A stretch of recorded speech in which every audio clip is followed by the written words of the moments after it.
Oke, sekarang kita akan memberikan kesempatan buat para penelpon yang mau bertanya. Silakan. Assalamualaikum. Halo. Assalamualaikum. Waalaikumsalam. Dengan siapa di mana? Dengan Jafar di Bekasi. Jafar. Iya betul, Jafar di Bekasi. Oke. Mau ada Mas Jafar. Halo. Ada Mas Jafar. Iya. Di Bekasi nih. Iya betul. Ada niat pindah ke Bintaro nggak? Kebetulan saya ada rumah, kalau ada yang mau beli gitu di Bintaro. malah nawarin rumah. Kali gitu kalau sama aja. Mas Jafar. Tetangga kita. Ya. Silakan mau tanya apa ke Ko Denis? Ko Denis. Ya, bismillah. Pada kita mau beli tanah itu buat Ko Denis mau nanya. Enggak, Mas Jafar, Ko Denis nggak mau nanya. Saya mau nanya. Hari-hari saya tuh lebih banyak di kantor. Bagaimana hukumnya jika kita lebih dekat dengan teman kantor dibanding dengan tetangga, seperti itu? Alhamdulillah. Ya, Masya Allah.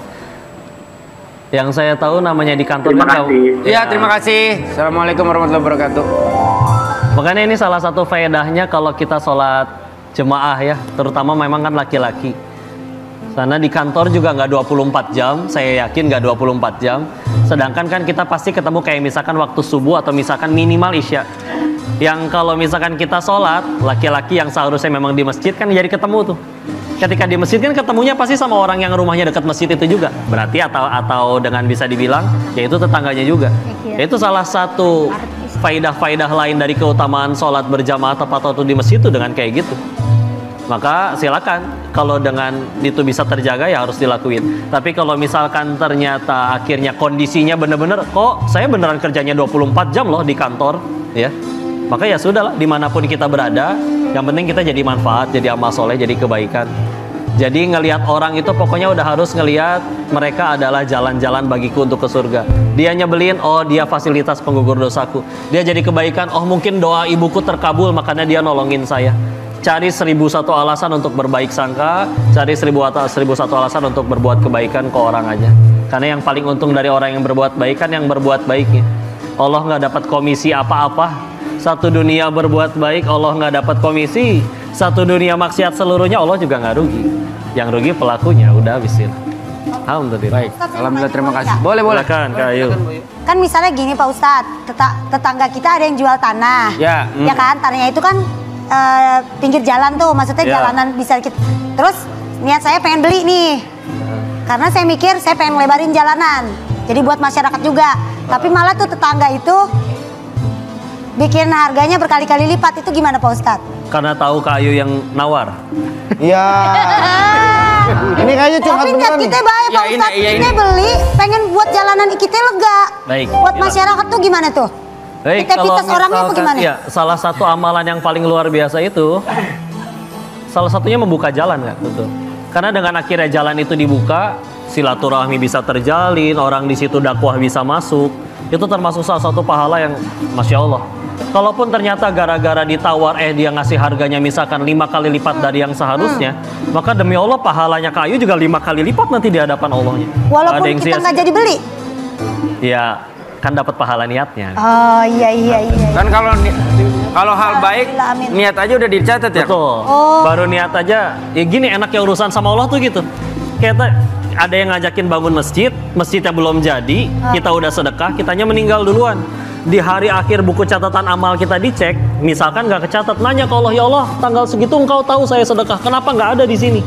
Tidak mungkin Allahnya ngejawab, ya kan masjidnya belum jadi pahalanya belum cair, nggak mungkin. Iya juga, iya. Kita baru niat aja duit masuk di kantong udah jadi pahala. Kalau dilakuin tambah besar pahalanya. Justru enaknya berbuat baik teh gitu tuh. Nggak harus nunggu orang balas dulu, nggak harus ngelihat hasilnya dulu.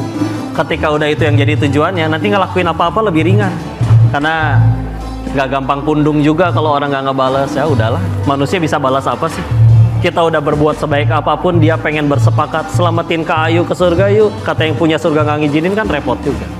Ya, jadi yang penting jadi amal soleh. Alhamdulillah. Amin. Nah Pak Ustadz, Pak, saya mau nanya dulu sebenarnya Pak. Ya. Kemana perempuan yang satu ini? Alhamdulillah doa kita semua terkabul. Apa Pak? Ibu itu Iya, dia pergi kebetulan. Ibu itu menguap Ada dengan acara sendiri. keluarga. Pak Ustadz, sebelum kita akhiri Samarinda kali ini nih, kesimpulan apa yang Pak Ustadz bisa bagikan ke kita semua? Saya teringat kalau kita masih gampang sedih itu alasannya sederhana, karena kita terlalu bagus-bagusin dunianya tapi lupa bagus-bagusin akhiratnya. Ibarat kita kalau mau pulang, rumahnya di ujung jalan harus lewat jembatan. Demi Allah pasti nggak akan ada orang yang memperindah jembatannya, dikasih karpet empuk, pegangan dari emas, lampu sorot, pengharum dan lain yang lain. Terus rumahnya bobrok, tembok bolong, kaca pecah, atap retak. Bukankah sebagus-bagusnya jembatan kita nggak mau tinggal di jembatan? Nah, kita lagi di jembatan, nama jembatannya dunia. Kalau kita bagusinnya cuman dunianya aja, jembatan aja, pantesan sedih karena kita sedang ngebagus-bagus sesuatu yang pasti kita tinggalkan. Yuk, jembatan mah tumpang lewat aja. Tujuan kita ke rumah. Kalau mau yang dibagusin silakan. Dunianya juga untuk akhiratnya, tapi jangan sampai kita nggak bisa move on dunianya terus yang bikirin. Jembatan doang, sederhana ya. Wallahu a'lam bishawab. Terima kasih Ustadz atas penjelasannya hari ini ya. Semoga kita bisa semua mendapatkan manfaatnya.